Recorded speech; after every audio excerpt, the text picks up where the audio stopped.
Hi folks, welcome back to the channel. My name's Craig Neeson. This is Craig Neeson Photography. We're still traveling around with Shawn and Corrine from Travels of Red Rover. We're in Oklahoma this time, doing a little reconnaissance on some possible photography spots in the wilds of Oklahoma. So let's see what we find on this recce.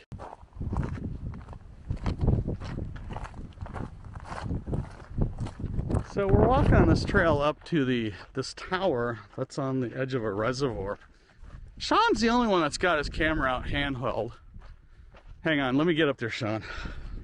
So you're scouting and taking pictures handheld. So tell me what you're seeing. So, well, mostly it's the sun's on the wrong side of the tower, so the tower is pretty shaded right at the moment. But I often do this just because when I go back and look at the photographs, they remind me of what I thought might have been some good compositions at the time. And I'm not really doing anything fancy. I got a polarizer on and just, you know, sort of aperture priority and just kind of snapping away. They're more snaps than they are anything else.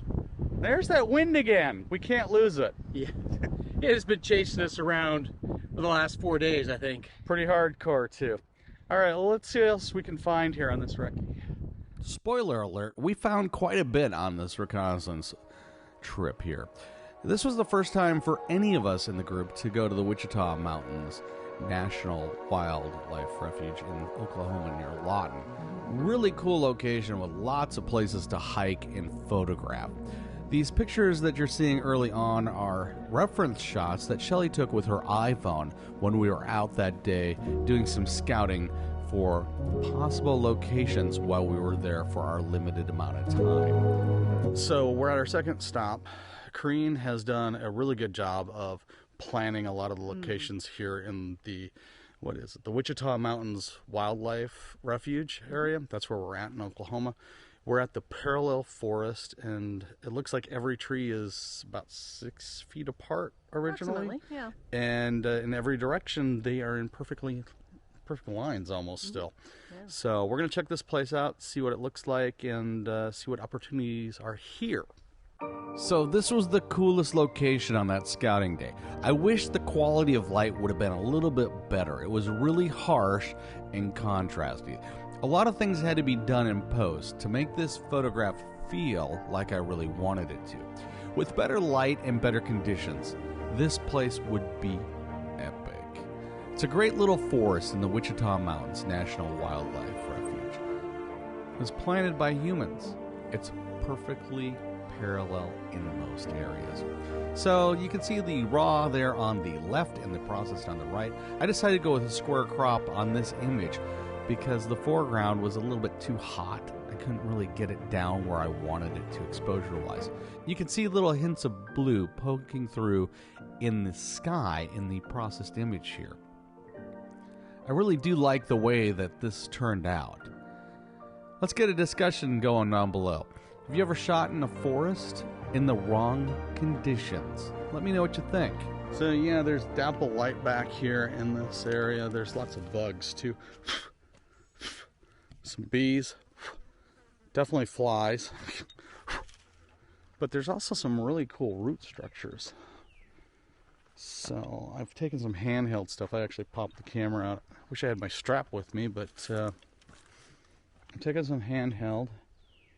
And maybe we'll come back here tomorrow. We got another full day before we have to really think about cracking camp down and calling it.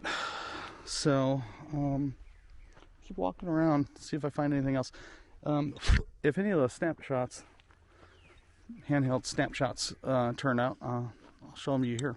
So I really couldn't get over all the gnarly roots of the red cedars in the parallel forest. The forest was originally planted as a test to see if they could build a windbreak during the Dust Bowl. Yeah, it's kind of cool. So it's a test area. The gnarly roots are so cool all over the place that I just had to keep shooting them. So for this one, I cropped down to a square again because I really wanted to concentrate on the gnarliness of this old stump and the fallen oak leaves, because post oaks have intermingled in with the red cedars. The cedars give off a great aroma when you're there as well. They kind of offset the molding oak leaves on the floor. Let me know what you think of this one too. Let's talk about it. I do like the light on this stump and how the roots look like it's just perched there. Not quite in the soil, but sitting on top of it. So this forest we're walking around is really, really cool. Lots of photographic compositions, some of which probably won't be here very long, so that's too bad. We don't have a lot of time to be here. I think that the next time I'd be down here, some of the stuff that I thought was really cool would probably be gone. Hopefully the handhelds turn out pretty good. If they did, I'm going to show them to you and talk about what I was thinking back at the desk. And if we have time and we get a little bit better light, we'll definitely come back here this trip if it all works out. If it doesn't, it's another location to come back to. Definitely, it's great. Good walk.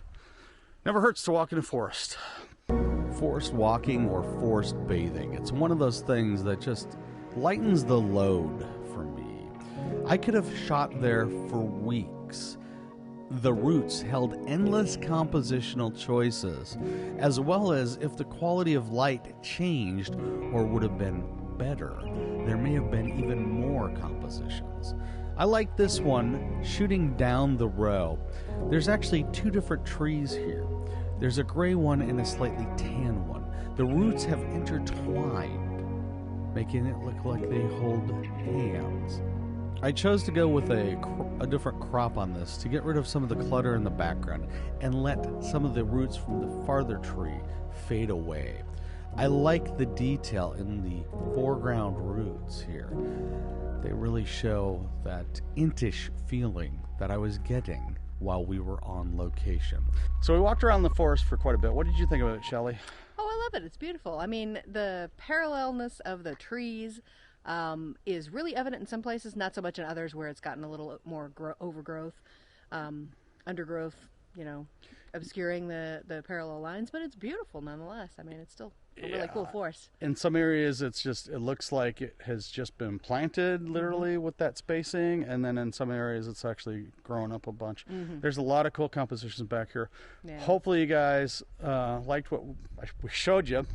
If you did, leave a comment down below. Let's discuss some of the compositions. Remember, all this was handheld. This is really just a recon or scouting expedition for this one. Hopefully we have time to come back when there's a little bit better light. We only got a couple days in this area, so I don't know. It could be iffy. It was kind of iffy. The weather didn't cooperate every day that we were there, but we did get some good days in the field. And any day out in the field, as opposed to at a desk, is a great day in my mind. These are some of Shelley's photos from the outing. The first ones are from the parallel forest. This is interesting. The woodpeckers will pick holes and store their nuts in them, and sometimes they won't get back in time, and that nut will actually sprout and grow a new tree inside the tree that they put the nut in. It's kind of like a nurse tree situation like they have in the Pacific Northwest, but slightly different as it's assisted by the woodpecker. Saw lots of wild turkeys. We also saw lots of Texas longhorns or longhorn cattle. There's a herd that's been there forever is what it sounds like. After we were done at the parallel forest, we took our time getting up to the top of Mount Scott, the highest point in the Wichita Mountains that you can get to by vehicle. This is a great location to get a 360-degree view of the overall area. You can see all the way past Lawton. You can also see down into Texas from here. The unfortunate part is the hours of access. Very hard to get a sunrise photograph. Also, equally challenging would be getting a sunset photograph from up there. You probably could get up there with different qualities of light. I wouldn't want to be on top of this rock during a thunderstorm in the Midwest because you would be likely hit by lightning. Yeah. I was able to make a panoramic photograph up there that I did like. I'm showing you here the individual frames and the amount of overlap that it took.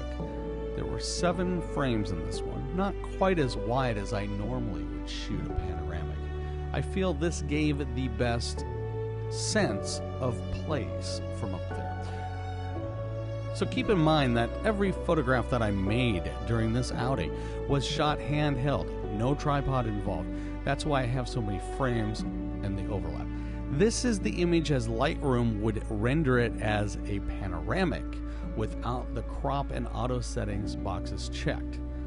I wanted to show you how awkward the pano really is. You can shoot multi-row panos handheld. I'll show you that in a later episode coming up down the road. I like how I cropped in. I did some work in the sky to make it a little bit better, but there again, you can't do much with this. It's like putting lipstick on a pig. It's still a pig. Not a bad photograph for when we were there. Wish the conditions would have been better, but it is what it is. Let me know what you think down below. But if you made it this far, please hit that subscribe button if you haven't already done it. Ding the bell for future notifications. Ding. Give us a big thumbs up. And we'll see you next time. Thanks for watching. Bye.